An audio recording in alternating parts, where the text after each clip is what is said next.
নতুন করে উত্তপ্ত হয়ে উঠল দিনহাটা। গীতালদহে বিজেপির বুথ সভাপতিকে মারধর করা হয়েছে এবং তৃণমূলের বিরুদ্ধে বিজেপির বুথ সভাপতিকে মারধরের অভিযোগ উঠছে। দিনহাটা মহকুমা হাসপাতালে ভর্তি করা হয়েছে ওই বিজেপি নেতাকে।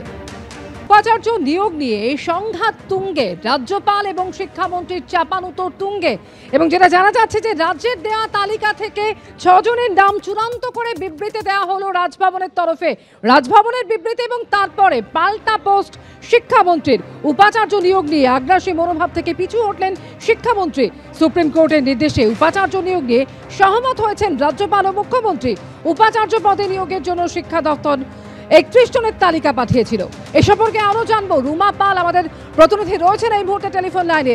রুমা, প্রথমে রাজভবনের তরফে এই নিয়ে বিবৃতি এবং তারপরে পাল্টা পোস্ট করেছেন এই নিয়ে শিক্ষামন্ত্রী ব্রাত্য বসু, ঠিক কি কারণে নতুন করে চাপানুতোর তৈরি হচ্ছে?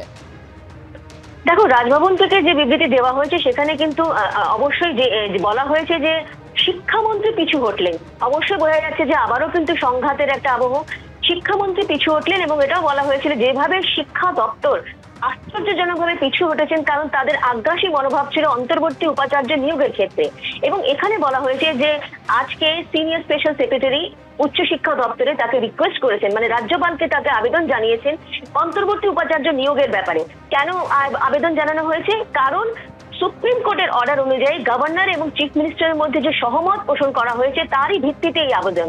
এবং 31 জনের নাম পাঠানো হয়েছিল, তার মধ্যে 6 জনের তিনি সেটাকে অন্তর্বর্তী উপাচার্য হিসেবে নিয়োগ করছেন, কিন্তু বাকি জনের নাম বাতিল করছেন।